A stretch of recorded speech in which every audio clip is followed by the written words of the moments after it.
Nag-isip ka na medyo kakaiba ka na, praise God, is dangerous. Di ba? Ang nagsunod kay King Hezekiah, anak niya, Israel.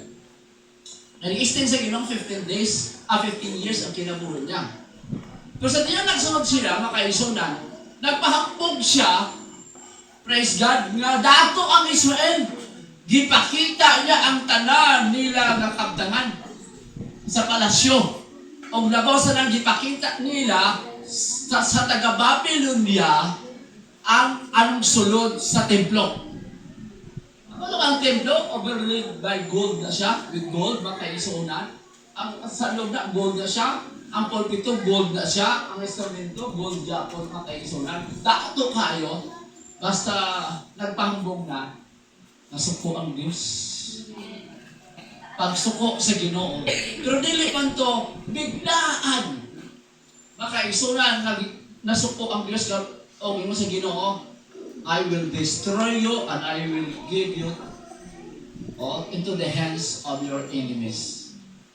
Itugyan ko kamo sa kamot sa inyong kaaway. Pero dili to dili pa kasulto. Wala idugay pa. Nga naman, ang Diyos nagapaabot pa sa paghinulsol. Pero wala nang yun sila. Wala nang ibahawi.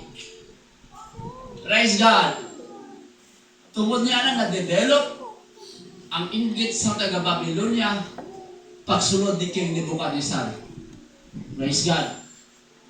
Sulong nila makaisunan. Hallelujah, ang Israel. Ang Judah kay separated ng makaisunan.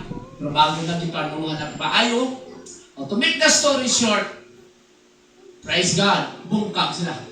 Wasak ang templo, gitanggal ang tanang bulawan, ang mga diesel dito, ang mga furniture, gindadal sa Babylonia. Praise God, dito sa inyo, Stephen, anak siguro. Naba mo sa prophecy. Okay. Ano makaibisunan, active sila. Ilang katungig. Praise God, hallelujah. Pero kung ingon sa Jeremiah, tumagambod nga ang Diyos, He is bound sa iyang pulo. Praise God. Kaya mo ng Biblia, kung tanaw ng Jeremiah, from Jeremiah chapter 32, 1 to 1 hanggang 39, kita niya ang captivity nila, ang pagkaulipo nila.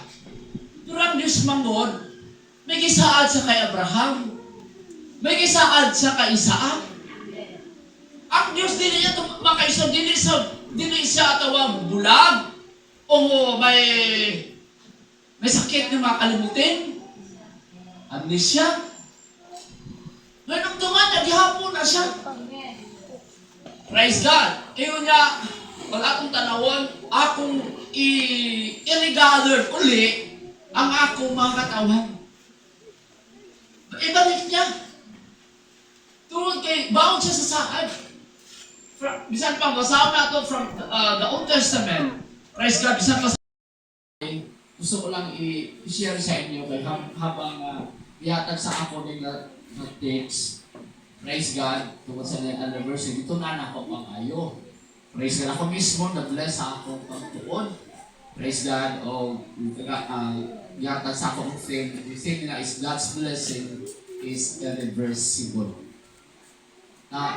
Ano na last irreversible.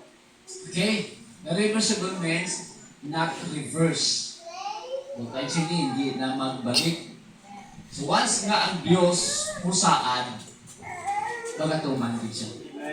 Ano nga Isaiah, praise God, ang iyang pulong magagawas, makaibsonan, nga dili mo balik, mawala sa accomplishment.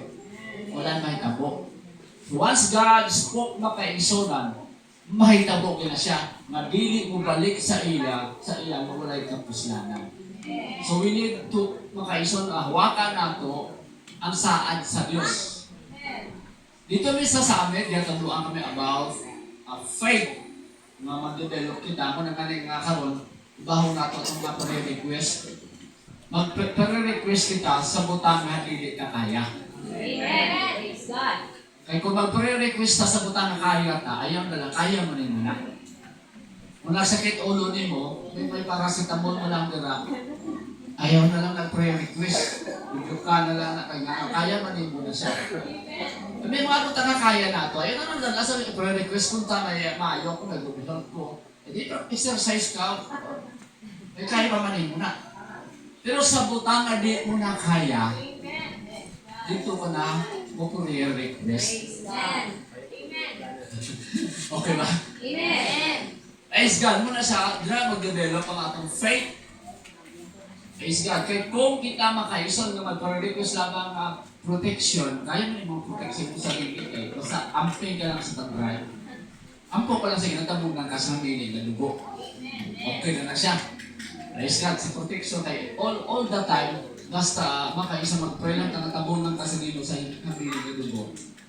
Tabunan kayo sa dino, may protection na. Automatic protection na siya.